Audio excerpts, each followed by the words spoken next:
মিয়ানমারের রাখাইনে সশস্ত্র বিদ্রোহী গোষ্ঠী আরাকান আর্মির একের পর এক জেলেদের অপহরণের ঘটনায় আতঙ্কে রয়েছেন টেকনাফ সীমান্তে জেলেরা। এতে আতঙ্ক বিরাজ করছে টেকনাফের জেলে পরিবারগুলোর মাঝেও।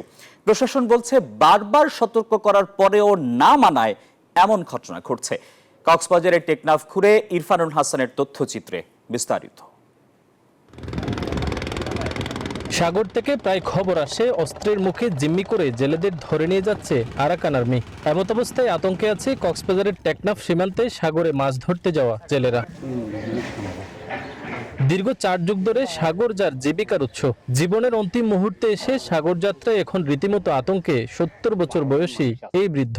মঙ্গলবার নাফ নদীর মোহনায় বঙ্গোপসাগর থেকে ধরে নিয়ে যাওয়া 5টি মাছ ধরার ট্রলারের মধ্যে 2টি ট্রলারের মালিক নুরুল হাকিম।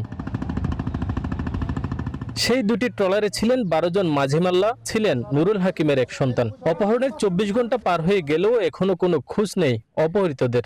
তারা গরিব মানুষ গড়িয়ে রাখা, এখনই তারা দিবা খামা এখন ধরি আর চলি পারিব না, তারা ওয়াসা মর দেরি।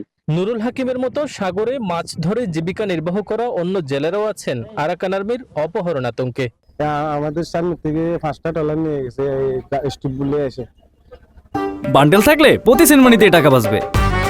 বিকাশ সেনমানি বান্ডেল কিনে জিতুন প্রতি লেনদেনে। 3000 পরে আমরা কি করছি, জালগুলা কেটে দিয়া, আমাদের তো জাল মারা অবস্থায় ছিলাম, জালগুলা কেটে দিয়ে আমরা চলে আসতেছি।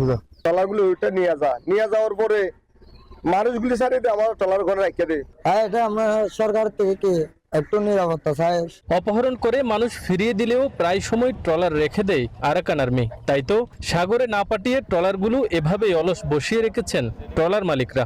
যেহেতু আরাকানদের সাথে আমাদের এখনো কোনো ফর্মাল সম্পর্ক নাই, সেই ক্ষেত্রে আমাদের প্রথম অনুরোধটাই হলো জেলেরা যেন কোনো ক্রমে তাদের আমাদের বাংলাদেশ সীমানা অতিক্রম না করে। এদিকে প্রশাসন বলছে জেলেরা নাফনদ ও সাগরের জলসীমানা অতিক্রম করার কারণেও এই ধরনের ঘটনা ঘটছে।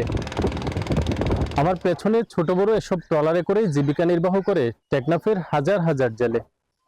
সাগরের ঢেউয়ের সাথে যুদ্ধ করে জীবিকা নির্বাহ করা এসব মানুষগুলো আছেন অপহরণ আতঙ্কে, প্রাণ ভয়ে। এর একটি সুষ্ঠু সমাধান চান তারা। কক্সবাজারের টেকনাফ থেকে ইরফানুল হাসান, নিউজ 24।